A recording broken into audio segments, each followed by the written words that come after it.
검날 앞에 선 두 별 최영과 이성계, 고려의 황혼, 그리고 두 영웅의 엇갈린 운명.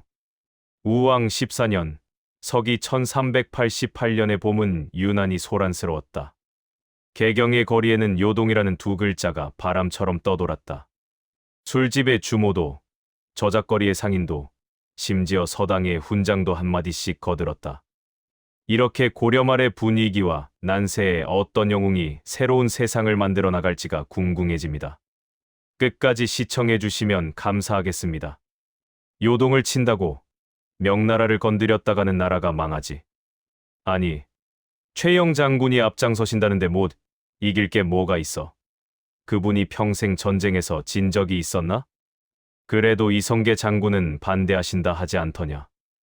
그분이 반대하시면 다 이유가 있는 거야. 백성들의 입에서 두 이름이 오갔다. 최영과 이성계. 한하늘 아래 두 개의 태양처럼 두 사람은 같은 시대를 살면서도 전혀 다른 별자리를 그리고 있었다. 최영은 당시 73살이었다. 허리가 굽지 않았고 목소리는 젊은 장수들보다 쩌렁쩌렁했다. 평생 칼을 들고 싸워온 그의 손바닥에는 굳은 살이 겹겹이 박혔고 그 굳은 살만큼이나 그의 충성심도 단단했다. 그는 고려를 믿었다. 왕을 믿었다. 그리고 무엇보다 군인으로서 명령에 복종하는 것이 천하의 도리라고 믿었다. 반면 이성계는 그의 54살이었다. 함흥 출신의 무장으로 여진족과의 전투에서 단련된 그의 전술 감각은 당대 최고였다. 하지만 그는 단순한 무장이 아니었다. 그의 주변에는 정도전, 조준 같은 신진 유학자들이 몰려들었고 그들과 밤새 술잔을 기울이며 새로운 세상의 밑그림을 그렸다. 그 두 사람 사이에 요동정벌이라는 불씨가 던져졌다. 황금을 보기를 돌같이 알아. 이야기를 제대로 하려면 최영이라는 사람을 먼저 알아야 한다. 그의 아버지 최원직은 임종 직전에 아들에게 딱 한마디를 남겼다. 황금 보기를 돌같이 하라. 최영은 그 말을 가슴에 새겼다. 문자 그대로 새겼다. 그는 평생 뇌물을 받지 않았다. 벼슬이 높아져도 집은 허름했고 밥상은 소박했다.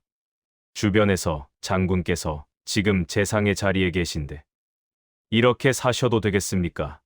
하고 여쭈면 그는 빙긋 웃으며 말했다. 내가 편히 먹고 편히 자려고 칼을 든 게 아니지 않은가? 그가 권신 이이님을 제거하고 정권을 잡은 것도 사욕이 아니었다. 이이님은 나라를 팔아먹은 인간이었다. 명나라와 북원 사이에서 줄타기를 하며 사리사욕을 챙겼고 반대파는 유배 보내거나 죽였다. 최영은 오래 참았다. 그러다 더는 참을 수 없는 날이 오자 그는 칼을 빼들었다. 이이님은 결국 유배지에서 주살되었다. 권력의 구도는 재편되었다. 최영이 수문화시중이 되어 정치를 맡고 이성계가 병권을 쥐었다. 표면적으로는 두 영웅의 조화로운 공존이었다. 하지만 속을 들여다보면 달랐다. 최영의 뒤에는 구세력, 즉 고려의 왕조와 기존 귀족들이 있었다. 이성계의 뒤에는 신진 사대부들, 즉 새로운 세상을 꿈꾸는 이들이 있었다. 두 세력은 물과 기름이었다. 겉으로는 한솥밥을 먹는 척했지만 속으로는 칼날을 갈고 있었다. 요동을 치러 가자. 불씨는 명나라에서 날아왔다. 홍무 21년 명나라 황제 주원장은 느닷없이 고려에 요구를 해왔다. 원나라 때 고려가 관할하던 천령 이북의 땅을 명나라에 귀속하겠다는 통보였다. 통보였지 협의가 아니었다. 개경 궁궐이 발칵 뒤집혔다. 우왕은 옥좌에서 벌떡 일어났다. 이것이 말이 되는 소리냐? 우리 땅을 저들이 마음대로 떼어가겠다고? 절대 안 된다. 최영이 나섰다. 전하, 신도 같은 생각이 옵니다. 이참에 요동을 선제 공격하여 명나라의 고려의 기계를 보여주어야 합니다. 원나라가 무너진 지금 요동은 주인 없는 땅이나 다름없습니다. 우리가 먼저 차지하면 됩니다. 조정이 들썩였다. 찬반이 팽팽했다. 하지만 왕의 뒤에 최영이 있었고 최영의 뒤에는 수십 년의 전공이 있었다. 결국 원정이 결정되었다. 출정을 앞두고 이성계가 조용히 최영을 찾아갔다.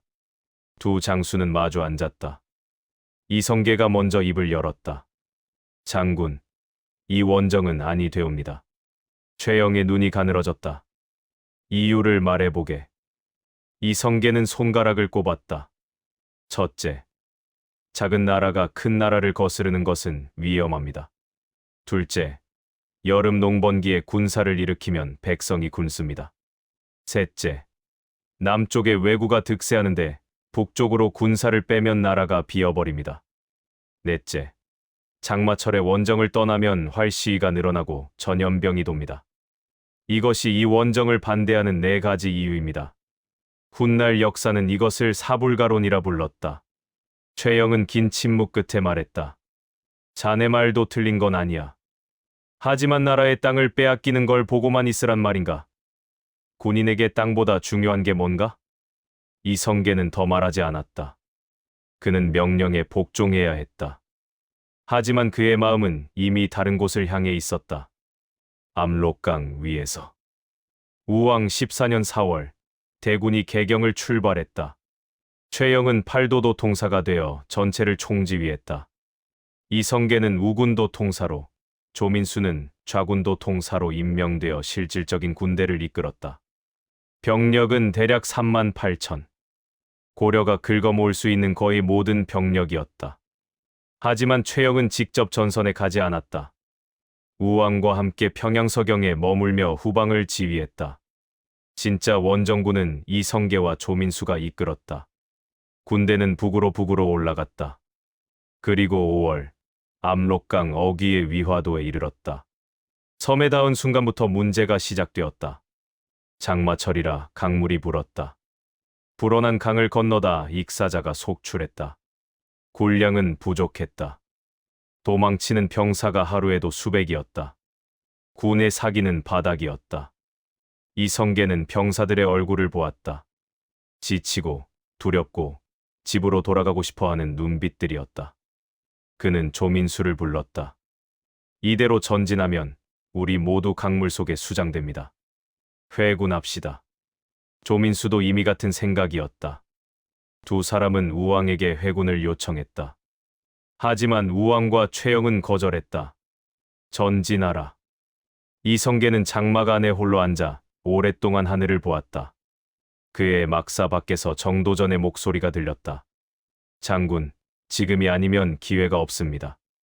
이성계는 눈을 감았다. 그리고 천천히 눈을 떴다. 그는 칼집을 손바닥으로 한번 쓸었다. 차갑고 단단한 금속의 감촉이 손에 전해졌다. 돌아간다. 1388년 5월 22일, 이성계는 군대를 돌렸다. 이것이 역사에 기록된 위화도 회군이었다. 폭풍이 몰아치다. 소식은 파발마보다 빨리 개경으로 날아들었다. 이성계가 군대를 돌렸다. 최영은 처음에는 귀를 의심했다. 그 다음에는 분노했다. 저 자가 감히 군령을 어기고 반란을 일으킨 것이다. 우왕도 노했다. 최영에게 명했다. 장군, 이성계를 막아라. 하지만 이미 너무 늦었다. 회군한 군대는 개경을 향해 밀물처럼 밀려왔다. 이성계의 깃발 아래 3만 명의 병사가 움직이고 있었다. 최영이 모을 수 있는 병력은 수천에 불과했다.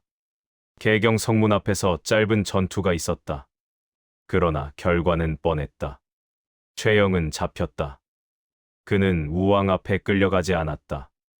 이성계 앞에 섰다. 두 노장이 마주 보았다. 한 사람은 승자였고 한 사람은 패자였다.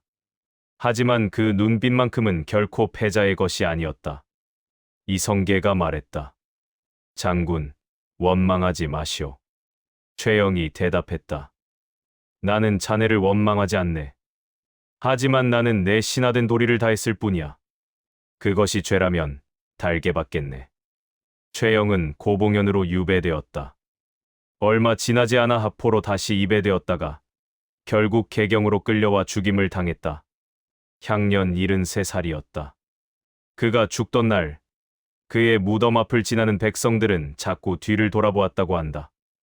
눈물을 흘리는 사람도 있었다. 누군가가 물었다. 당신은 왜 우는 거요? 그 사람이 대답했다. 최 장군 무덤에 불이 나지 않으면 그분의 억울함이 얼마나 크신지 알 수 있을 것이오. 실제로 오랫동안 최영의 무덤에는 불이 자라지 않았다고 전해진다. 사람들은 그것을 그의 충절과 한이 땅을 태운 것이라 했다. 왕들의 최후, 위화도 회군 이후 이성계 세력은 전광석화처럼 움직였다. 가장 먼저 손을 댄 것은 왕이었다. 우왕은 이성계 세력에 의해 강제로 폐위되었다. 이유는 간단했다. 그가 왕씨가 아니라는 것이었다. 이성계 측의 주장에 따르면 우왕은 공민왕의 아들이 아니라 요승 신돈의 아들이라는 것이었다. 이것이 사실인지 아닌지는 지금도 논란이다. 역사학자들 사이에서도 의견이 엇갈린다. 하지만 당시 이성계 세력에게 그것은 중요하지 않았다. 폐위의 명분이 필요했고 그 명분은 만들어졌다. 우왕 대신 그의 아들 창왕이 왕위에 올랐다. 창왕은 9살짜리 어린아이였다. 이성계 세력의 입장에서는 다루기 쉬운 왕이었다. 하지만 창왕도 오래 가지 못했다. 1년 남짓 뒤 창왕마저 폐위되었다. 역시 같은 이유였다. 신돈의 후손이라는 것이었다. 우왕과 창왕, 부자는 차례로 유배지에서 죽임을 당했다. 우왕은 강릉에서 처형되었다. 그는 죽기 직전에 이렇게 말했다고 전해진다. 내가 잘못한 것이 있다면 신하를 잘못 본 것이다. 이 말이 최영을 가리키는 것인지, 이성계를 가리키는 것인지, 아니면 자기 자신을 가리키는 것인지는 알 수 없다. 창왕은 유배지에서 어린 나이에 죽었다. 9살에 왕위에 올라 10살에 폐위되고 11살에 죽었다. 어린 왕의 죽음을 바라보는 사람들은 아무 말도 할 수 없었다. 그 자리에 공양왕이 들어섰다. 왕씨 종친 중에서 골라 세운 왕이었다. 하지만 공양왕은 처음부터 알고 있었다. 자신이 진짜 왕이 아니라는 것을. 이성계 세력이 정해놓은 자리에 앉아 정해놓은 대로 도장을 찍는 사람이라는 것을. 정몽주의 단심과 모든 것이 이성계 세력 뜻대로 흘러가는 것처럼 보였다. 하지만 고려에는 아직 지지 않은 별이 하나 있었다. 정몽주. 그는 고려 최고의 성리학자였고 최고의 외교관이었으며 최고의 충신이었다. 이성계 세력도 그를 함부로 대할 수 없었다. 그의 학문과 명망은 하늘을 찔렀고 명나라에서도 그의 이름을 알고 있었다. 이성계의 아들 이방원은 정몽주를 끌어들이려 했다. 아버지의 편이 된다면 새 왕조에서 누구보다 높은 자리를 주겠다고 했다. 어느 날 밤 이방원이 정몽주를 자신의 집으로 초대했다. 술자리가 무르익을 무렵 이방원이 시조한 술을 읊었다. 이런들 어떠하리 저런들 어떠하리. 만수산 드렁치기 얽혀진들 어떠하리. 우리도 이같이 얽혀 100년까지 누리리라. 뜻인즉 세상이 어떻게 바뀌든 함께 얽혀 살아가자는 것이었다. 고려든 새 왕조든 그게 무슨 상관이냐는 뜻이었다. 정몽주는 잠시 술잔을 내려놓았다. 그리고 조용히 입을 열었다. 이 몸이 죽고 죽어 100번 고쳐 죽어. 백골이 진토되어 넋이라도 있고 없고. 임향한 일편단심이야 가실 줄이 있으랴. 방 안이 고요해졌다. 이방원은 술잔을 천천히 들어 입으로 가져갔다. 그의 눈이 차갑게 빛났다. 선생의 뜻을 알았습니다. 그것은 선고였다. 며칠 후인 1392년 4월 4일, 정몽주는 선주교에서 이방원이 보낸 자객에게 철퇴를 맞아 숨졌다. 그가 쓰러진 자리에 피가 흘렀다. 그 자리에서 대나무가 돋아났다고 한다. 사람들은 그 대나무를 선죽이라 불렀고 다리 이름도 선죽교가 되었다. 정몽주의 죽음과 함께 고려를 지키려는 마지막 불꽃이 꺼졌다. 고려의 마지막 밤. 1392년 7월 17일. 공양왕은 왕위를 내놓았다. 역성혁명. 왕의 성씨가 바뀌는 혁명. 왕건이 세운 지 474년 만에 고려는 역사의 뒤편으로 사라졌다. 이성계가 새 나라의 왕이 되었다. 나라 이름은 조선. 수도는 한양. 공양왕은 원주로 유배되었다가 이듬해 삼척에서 조용히 죽었다. 역사서에는 졸이라고만 되어 있다. 어떻게 죽었는지, 얼마나 고통스러웠는지는 기록되지 않았다. 고려의 신하 중 일부는 두문동으로 들어갔다. 개성 근처의 작은 골짜기였다. 그들은 그곳에서 조선의 벼슬하기를 거부하고 새 왕조를 인정하지 않으며 살았다. 두 임금을 섬기지 않겠다는 뜻이었다. 두문동에서 나온다는 것은 절개를 버린다는 뜻이었다. 그래서 지금도 우리는 세상과 인연을 끊고 들어앉은 사람을 보고 두문불출이라 한다. 칼과 붓의 사이. 최영과 이성계는 한 사람은 낡은 왕조와 함께 쓰러졌고 한 사람은 새 왕조를 세웠다. 어느 쪽이 옳았는가? 역사는 냉정하다. 이긴 자가 역사를 쓴다. 조선의 역사서는 이성계를 성군의 시조로, 최영을 고집스러운 구신으로 기록하는 경향이 있다. 하지만 백성들의 기억은 달랐다. 개성 사람들은 오랫동안 최영의 제사를 지냈다. 장군신으로 모시며 억울하게 죽은 충신의 넋을 위로했다. 전쟁이 나면 최영 장군이 나타나 나라를 구해준다고 믿었다. 정몽주의 단심가는 수백 년이 지난 지금도 불린다. 이 몸이 죽고 죽어 100번 고쳐 죽어. 충성이란 무엇인가? 나라란 무엇인가? 옳다는 것은 무엇인가? 위화도의 강물은 지금도 흐른다. 그 물 속에 고려의 마지막 꿈이 잠겨 있다. 그리고 그 꿈은 쉽사리 사라지지 않는다. 황금을 보기를 돌같이 하라. 임향한 일편단심이야 가실줄이 있으랴. 두 개의 문장이 한 시대의 끝에서 서로를 바라보고 있다. 하나는 늙은 장수의 것이고 하나는 죽음을 택한 학자의 것이다. 둘 다 이겼고 둘 다 졌다. 역사란 언제나 그런 것이다. 이렇게 고려가 사라지고 새로운 왕조 조선이 500년의 대서사시를 써내려가게 됩니다. 끝까지 시청해 주셔서 감사합니다. 앞으로도 계속되는 조선의 역동적이고 흥미진진한 스토리를 전개해 나가도록 하겠습니다. 항상 건강하시고 행복하시길 바랍니다.